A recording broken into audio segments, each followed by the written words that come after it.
Pinaliguan ko na nga pala ang batang ito dahil may pupuntahan kami ngayon. Tignan nyo naman at enjoy na enjoy parang isang linggong hindi naligo. Pagkatapos ko nga siyang pinaliguan, ako naman ang naligo at mahuhuli na naman kaming panigurado niyan.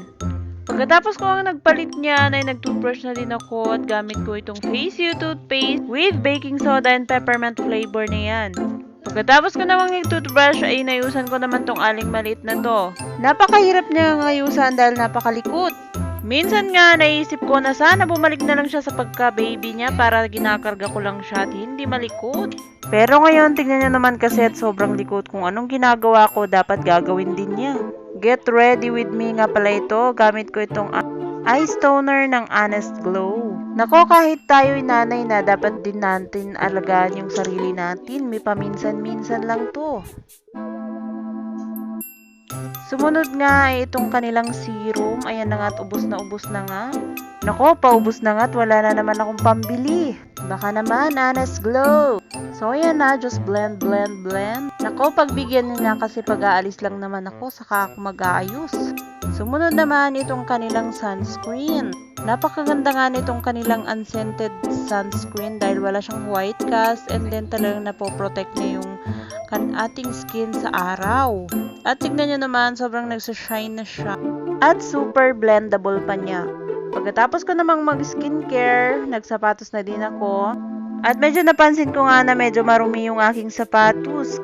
Paano ba naman kasi isang linggong hindi nalabhan? Paano ba naman kasi saka lang ako magsasapatos at magayos kung may pupuntahan at kung pupunta sa simbahan, ganun.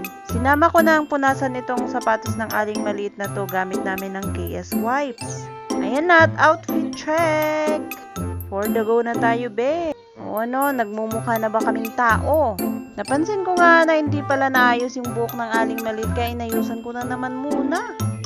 At nainis ako minsan kasi sobrang likot niya. Kakarampot na nga lang yung buhok niya, ayaw pa niyang magpatali. Hindi nga siya nagmana sa buhok ko na sobrang dami at sobrang kapal. Nagmana nga siya sa ama niya na sobrang nipis naman ng buhok. So ayan na at lumabas kami at larga na kami dahil pupunta nga kami ngayon sa Capitol. Ngayon nga pala i-release yung ng titulo ng lupa na tinitirikan ng bahay namin.